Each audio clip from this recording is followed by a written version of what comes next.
Hi, my name is Breeth. Today I'll be showing you an application that I built on the side. It's named Zangetsu. It helps you to generate media. You can define workflows, define nodes, whatever your node does, whatever images you want, and it helps you do inference on diffusion models and generate media for you. So let me show you how it goes. This is the main application. It's a desktop-based application. It's written in Tori, and the backend is written in Go, and the inference workers are written in diffusers with Python. So here is how it goes. You have a text to images page, you have a text to video page, and then you have images to a video page.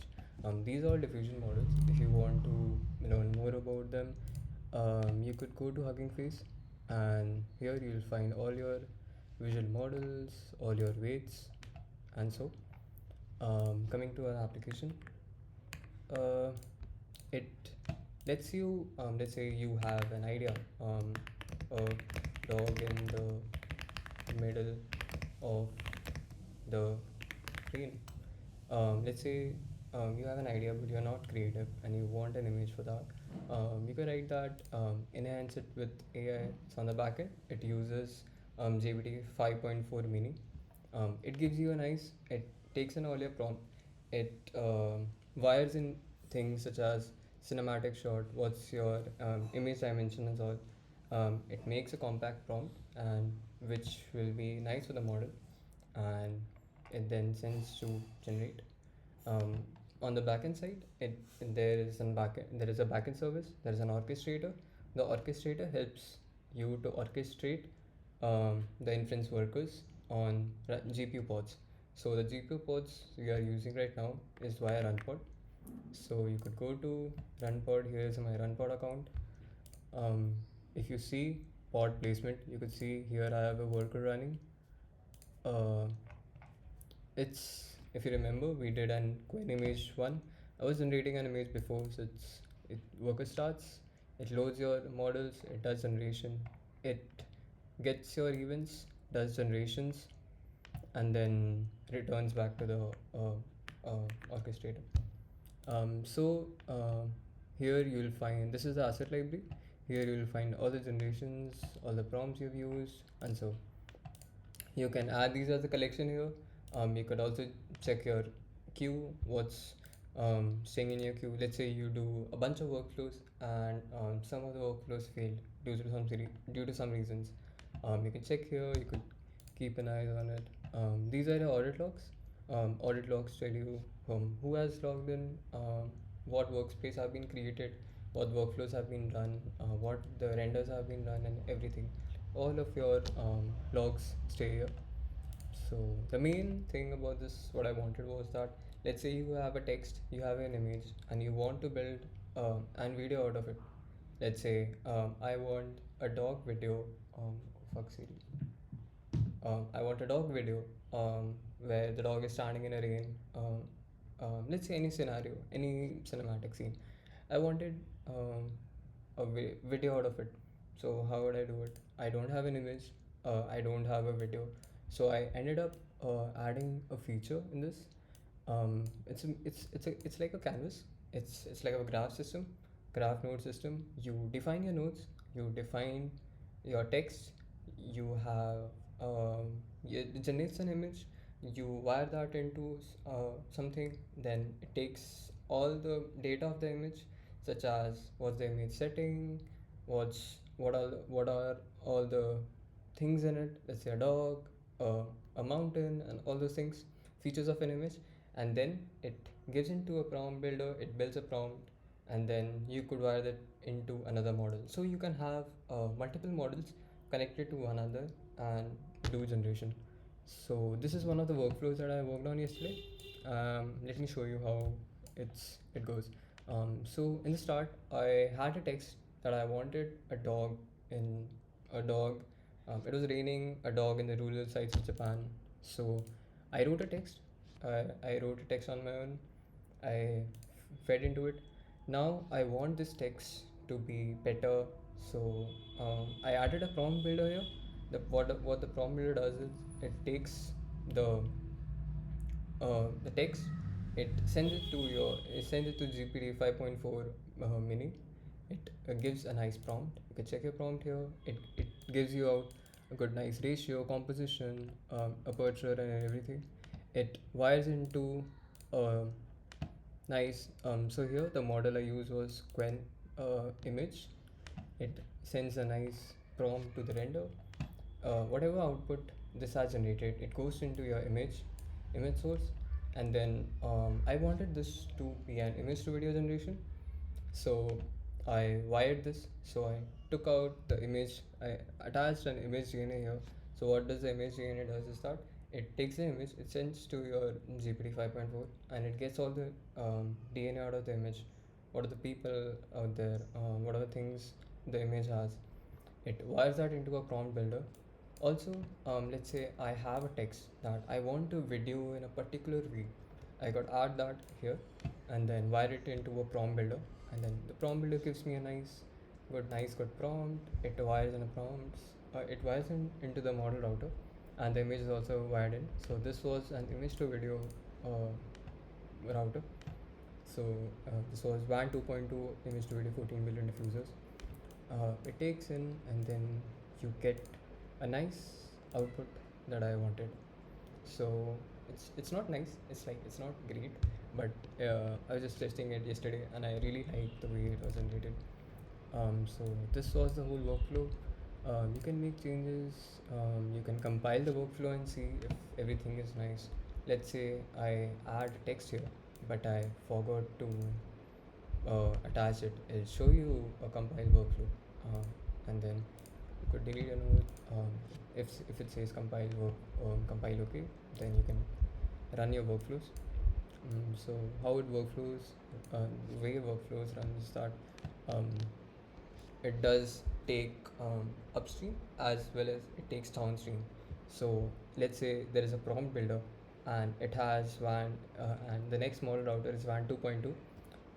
Every specific model has this different way of telling uh, how to generate a nice image or video. So it takes data from downstream. It takes the model name from downstream, and the prompt builder takes that, sends it to the GPT model, and then gets a nice prompt which will work for that model router. So this is how it's done. Let me show you how the inference is done. Um, this is my run pod. For Quen image, I was using L40s. Run pod is like really bad for 4090, 5090, or 3090. So I've been using this. It pulls in the Docker image. It then runs the workflows, and then tells you how was it generated. So yeah, that's about the whole product. Um, you can view all your generations here. This was a pixel art image that I was trying to create. This was the one that I recently created. Then you can view your assets here. So yeah, that's about the little project that I made. I've added support for adding workspaces. Like let's say it's me and one of my friends. He wants to also check what I've built, or he wants to use my workspace on my runbot credits to generate images. I could invite that here. I could invite him here, and then he could use my workspace. So this was something that I built on the side. So let's talk about the backend side of it. Um, on the side, on the backend, um, um,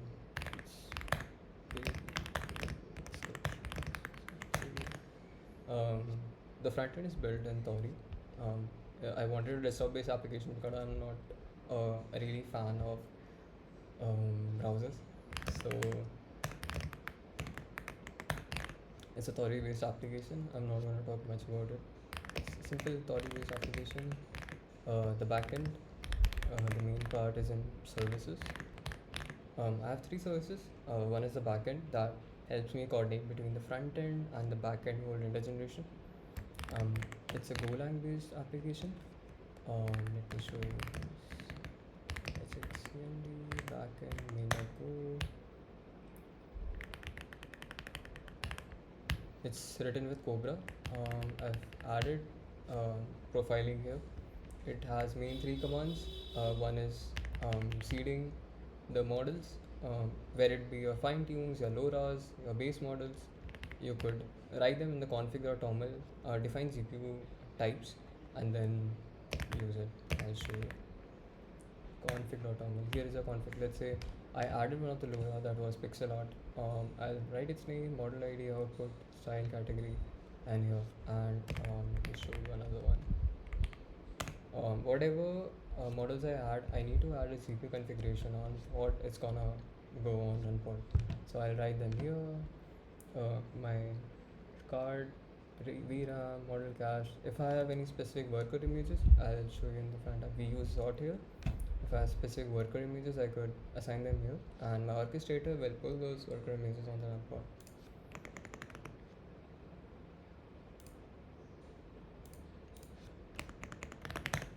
So the API is normal API based. It's written with net/HTTP. It uses a domain repository pattern. So you define domains and the normal domain repository patterns. It's pretty nice. You can have an interface defined, and then you could switch out in-memory implementations with Redis and all. It gives you really nice flexibility. So this is like the bunch of the simple backend that I built. The inference worker is written in Python. It's a diffuser-based inference worker that I wanted. CD inference worker server runtime. It's a gRPC-based worker. It connects with the orchestrator via gRPC defined before. It opens a connection. It resolves model specs. It creates a pipeline. So every worker has this particular pipeline it's gonna work on. Let's say it's one image, or it's a pixel art, or it's stable diffusion HDXL base 1.0. It'll assign that pipeline. It'll create that pipeline and use that. Previously, I used to hot swap Toras, but I faced some issues via text encoders between different LoRa's. So I thought it's nice to have a single image there. Also, all the workers have a specific 1 minute, a 5 minute timeout. So let's say even if I generate some images, the worker gets pulled on run pod, generates images. I don't want it to be like running for a long time. So I've added a 5 minute timer. So if there is no job for a 5 minutes of time, it just closes. So because I'm like to save credits, and it's fine. It's nice. So this is my small inference worker. If you go inside, I have different folders for different pipelines, and then let's go inside a normal SDXL pipeline.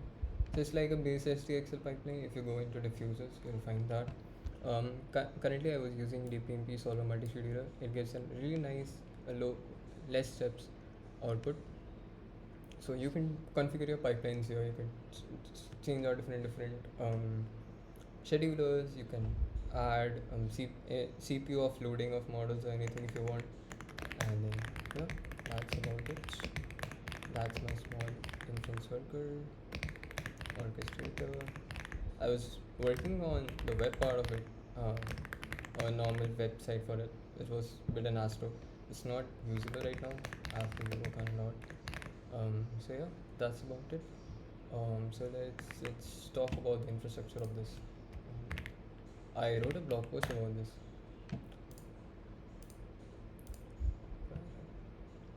So this is the system architecture of Zangetsu.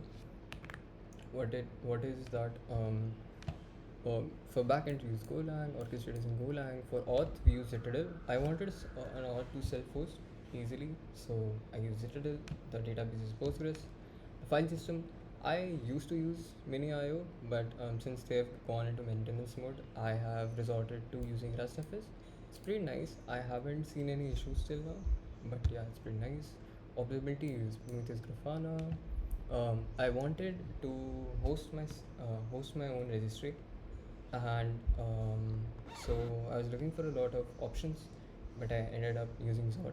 It was my first time using Zod, but I had no issues such. It's pretty nice, and yeah, that's about it. In this blog, I've written all my decisions on what I've done, why, how, all my reasonings, and at the end, I have added things like what I want to do. So for the deployment, currently it uses containers, but I wanted this to use NixOS Anywhere and deploy RS for a systemd deployment. But no, right now it's like a huge work to do, but not right now, maybe in the future. So yeah, that's that was a small application that I built on the side. Yeah, thanks.